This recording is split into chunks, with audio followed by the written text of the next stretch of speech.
Donc bonjour, pour ma part je vais effectuer cette présentation sur l'effraie des clochers et son vol particulièrement silencieux rendu possible grâce à 4 caractéristiques. De grandes ailes diminuant la vitesse et le nombre de battements en vol, des dentelures qui stabilisent l'air, de fines franges qui atténuent la formation de tourbillons de turbulence et une absorption du son par une couche de velours. Tout d'abord, l'effraie des clochers possède donc de grandes ailes qui augmentent la surface à l'air et diminuent la charge à l'air. Ceci permet un vol plus lent, un vol plané plus long et moins de battements en vol, diminuant le son émis étant donné qu'il dépend essentiellement des battements et de la vitesse de vol. La surface à l'air équivaut donc à la surface totale des ailes, tandis que la charge à l'air équivaut au rapport entre la masse et la surface portante. Concernant le bord d'attaque, on y retrouve donc des dentelures qui permettraient de stabiliser le flux d'air et éviter la formation de grands tourbillons de turbulence émetteurs de bruit.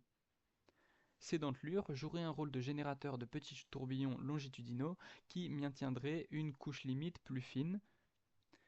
Lors d'une expérience de tunnel de fumée, on a observé une fragmentation et une stabilisation de l'air en présence de dentelures, empêchant la fusion des petits flux d'air en larges tourbillons de turbulence.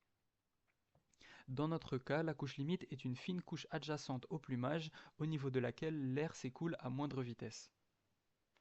Sur les bords de fuite, on observe de fines franges au niveau desquelles l'air de la couche limite se détache périodiquement. C'est ce qu'on appelle le phénomène de vortex shading. La présence de ces franges va permettre de retarder ce détachement et diminuer la taille des tourbillons formés qui sont une source de bruit. Ce phénomène de vortex shading dépend principalement de la géométrie et du nombre de Reynolds. Ce nombre de Reynolds étant un nombre adimensionnel qui permet d'étudier l'écoulement d'un fluide autour d'un objet. Pour terminer, on retrouve donc une couche de velours sur la face dorsale des plumes. Une plume est typiquement constituée d'un rachis, donc une tige, à partir desquelles on va retrouver deux rangées d'extensions appelées les barbes. Au niveau de ces barbes, on va également retrouver deux séries de petites extensions, les barbules, et l'extrémité de ces barbules est nommée le pénulum. Dans le cas de l'effet des clochers, les pénulats sont particulièrement longs, ce qui va former cette structure rappelant le velours et réductrice de son. Deux hypothèses ont été avancées pour expliquer ceci.